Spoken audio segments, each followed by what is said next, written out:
Em nome do Pai, e do Filho, e do Espírito Santo. Amém. Louvado seja nosso Senhor Jesus Cristo, para sempre seja louvado. Alegria, meu irmão, minha irmã, de poder celebrar hoje o dia de São Bento, também celebrando o meu natalício no dia de hoje.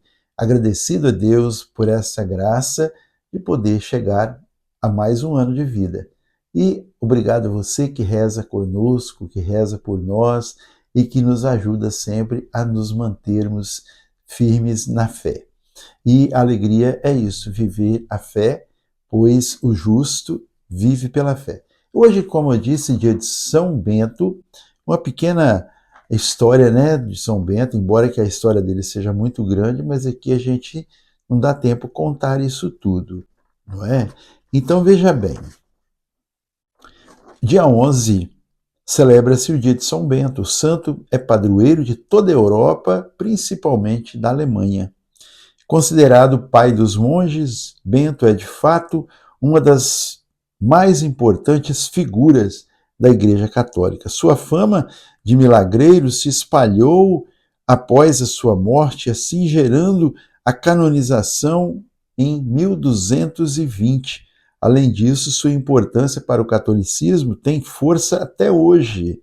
De seus mosteiros saíram 23 papas, 5.000 bispos, 3.000 santos. Então, esta é uma das coisas, né, da vida de São Bento. Bento nasceu na cidade de Nursia, na Itália, no ano de 480. E, assim, estudiosos atribuem a data de seu nascimento dia 24 de março. O futuro santo pertencia à parte nobre da sociedade e decidiu estudar filosofia e, além disso, retórica. Contudo, diante de seus estudos, que decidiu se tornar um eremita, decidiu se tornar um monge. E assim, amados, em 529, Bento foi fundador da abadia da ordem beneditina, local onde foi instaurada a chamada Regra de São Bento. A principal era a princípio ela possuía 3 pontos principais: pobreza, obediência e castidade. Esse chamado foi adotado, de fato, por quase todas as ordens religiosas. Além disso, Bento também foi fundador da abadia de Monte Cassino, na Itália, lugar onde ele morreu em 11 de julho de 547. Então morreu com 67 anos. A medalha de São Bento é o símbolo mais popular da fé deste santo. Em 1742, a medalha foi aprovada pelo Papa Bento XIV. Na parte da frente da medalha está a imagem de São Bento, segurando uma cruz. Já no verso, há a imagem da cruz vazia e uma série de letras que foram dizeres latinos. O simbolismo dela está em espantar os demônios. As primeiras medalhas foram feitas no mosteiro de Monte Cassino. O sinal da cruz para o pai dos monges era o sinal de vitória contra o mal e a morte. E a gente tem assim como algo, né, que foi divulgado, foi a questão do cálice e do pão envenenados. Sua santidade de vida fez com que Bento arrumasse inimigos durante a sua trajetória. Por 2 vezes foi alvo de tentativa de envenenamento. A primeira tentativa foi com um pão e a segunda uma taça de vinho. No entanto, Bento sempre abençoava os alimentos, assim evitando sua morte. O pão foi comido por um corvo e o cálice saiu uma serpente.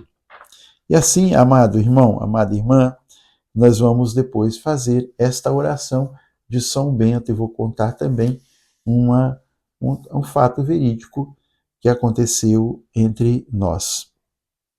Vamos ouvir então o que o Senhor nos fala em sua palavra, que está em Mateus 10, de 7 a 15. O Senhor esteja convosco, Ele está no meio de nós. Proclamação do Evangelho de Jesus Cristo, segundo São Mateus. Glória a vós, Senhor. Naquele tempo, disse Jesus a seus discípulos: Por onde andares, anunciai que o reino dos céus está próximo. Curai os doentes, ressuscitai os mortos, purificai os leprosos, expulsai os demônios, recebeste de graça dai. Não leveis nem ouro, nem prata, nem dinheiro em vossos cintos, nem mochila para viagem, nem 2 túnicas, nem calçados, nem bastão, pois o operário merece o seu sustento. Nas cidades e aldeias onde entrardes, informai-vos se ali há alguém digno de vos receber. Ficai ali até a vossa partida. Entretanto, entrando numa casa, saudai-a, paz a esta casa. Se aquela casa for digna, descerá sobre ela vossa paz. Se, porém, não o for, vosso voto de paz retornará a vós. Se não vos receberem e não ouvirem vossas palavras, quando sairdes daquela casa ou daquela cidade, sacudi até mesmo o pó dos vossos pés. Em verdade vos digo, no dia do juízo haverá mais indulgência com Sodoma e Gomorra que com aquela cidade. Palavra da salvação, glória a vós, Senhor, que as palavras do Santo Evangelho perdoem os nossos pecados e nos conduz à vida eterna. Amado irmão, amada irmã, nesse dia de São Bento, a Igreja traz também para nós esse belo texto, essa narrativa tão especial desse envio do Senhor, também dessas ordens que Jesus dá aos seus discípulos. 5 ordens estão claras aqui que o Senhor deu para os seus discípulos. Olha bem, a primeira: anunciai que o reino dos céus está próximo. Ele não está dizendo, anuncie que o fim do mundo está chegando. Não, o reino dos céus está próximo. Anunciar que é preciso ser sensível, que é preciso abrir os olhos do coração para enxergar Jesus, para enxergar o reino de Deus, o reino dos céus, no nosso meio, pois o Senhor está conosco, foi o que Ele prometeu para todos nós. Estarei convosco até o fim dos tempos. Segunda ordem é curai os doentes. Eu não tenho dom de cura. Eu também não sou médico. Mas eu sei visitar doente. Eu sei levar uma palavra de consolo. Eu sou ministro da Eucaristia, né? Eu não, você, ministro da Eucaristia, pode levar a comunhão, Sagrada Comunhão, para aquele doente. Isso é uma forma de você curar o doente, de curar o coração daquela pessoa, né? Outra ordem do Senhor é ressuscitar os mortos. Veja, irmãos, quantos irmãos nossos existem por aí que estão desanimados, que estão desiludidos, que estão com a vida sem sentido, e nós somos então chamados a ressuscitar os mortos. Muitos santos no passado, eles ressuscitaram mortos ali nos seus caixões, eles mandaram levantar e levantava. Nos nossos dias são muitas as pessoas que estão mortas de outra forma e que necessitam de uma palavra, que necessita de um encorajamento, que necessita de uma companhia, que necessita de um ânimo, né? De um levanta-te. E nós somos, então, enviados, somos orientados pelo Senhor a fazer isso. Também o Senhor nos fala para que purifiquemos os leprosos. Os leprosos dos nossos dias não são mais as pessoas portadoras de hanseníase, mas a lepra que separava as pessoas da sociedade, aquela enfermidade terrível, hoje em dia ela é traduzida pela solidão. hoje em dia ela é traduzida pelo descarte das pessoas, hoje em dia é traduzida pela, como se diz, pela discriminação. E assim vai, e a pessoa, então, ela acaba se marginalizando, vivendo à margem da sociedade, porque ela foi separada, foi descartada. E nós, cristãos, católicos, somos chamados então ao quê? A estar com essas pessoas, reanimá-las para que elas possam ressuscitar para ter uma vida nova. Também, irmãos, expulsai os demônios. O cristão, ele reza e os males são afastados. A gente precisa rezar. Expulsar os demônios não significa sermos exorcistas, mas sermos pessoas de Deus, conduzidas pelo Espírito Santo. Aonde nós estivermos, as situações de mal, as situações diabólicas, as picuinhas do inimigo têm que bater em retirada. As nossas conversas, os palavrões, os gestos, os atos, o comportamento, ele precisa voltar a ser comportamento com pudor, com educação.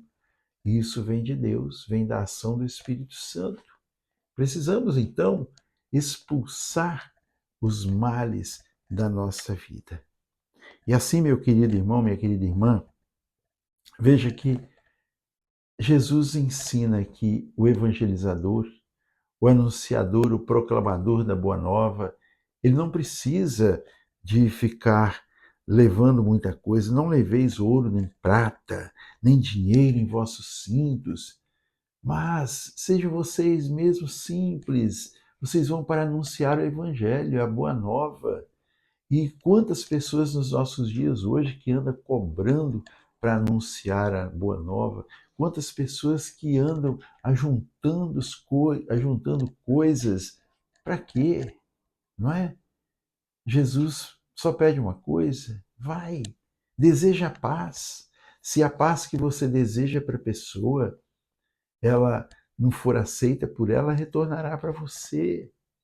É isso que o Senhor está nos ensinando, a irmos adiante, não ficarmos pulando de galho em galho, onde nós chegarmos, permaneçamos, fiquemos ali. Se as pessoas se recusarem a receber a notícia, a boa notícia, ao sair daquela casa, daquela cidade, não fique frustrado, nem faça nada em desaforo, mas sacuda as sandálias, como ele disse, no sentido de deixar para lá, não ficar impregnado na sua vida uma negativa que você recebeu. É isso que o Senhor está nos chamando. Então, nesse dia de São Bento, esse grande servo de Deus, né, como dissemos, a pessoa santo, conhecido no mundo inteiro, padroeiro da Europa e, sobretudo, da Alemanha, ele interceda por nós e que nós possamos, seguindo os exemplos dos santos, nos entregarmos à santidade, à evangelização e a sermos fiéis ao nosso Deus. Convido você para que juntos nós façamos a oração de São Bento, que afugenta os males da nossa vida. Como eu disse, algo que aconteceu com nosso colega, ele estava colhendo café e ali, quando ele levou a peneira no meio das ramas do café, ele foi puxar os grãos e ali tinha uma cobra. A cobra estava lá, né, na posição para dar o bote. E ele ficou quieto e começou a rezar a oração de São Bento. E a cobra caiu morta dentro da peneira. Então, a cruz de São Bento, ela afugenta o inimigo, afugenta o maligno. Vamos rezar. Não adianta também só a cruz sem a oração, né? Vamos então rezar a oração da medalha de São Bento. A cruz sagrada seja minha luz, não seja o dragão meu guia. Retira-te, Satanás. Nunca me aconselhe coisas vãs. É mal que tu me ofereces. Bebe tu mesmo do teu veneno. Amém. Pelo sinal da Santa Cruz, livrai-nos Deus, nosso Senhor, dos nossos inimigos. Em nome do Pai, do Filho e do Espírito Santo. Amém. A alegria do Senhor seja sempre a nossa força. Sorria, Jesus te ama. Salve Maria e parabéns para mim. Fique na graça e na paz. Bom dia, tudo de bom.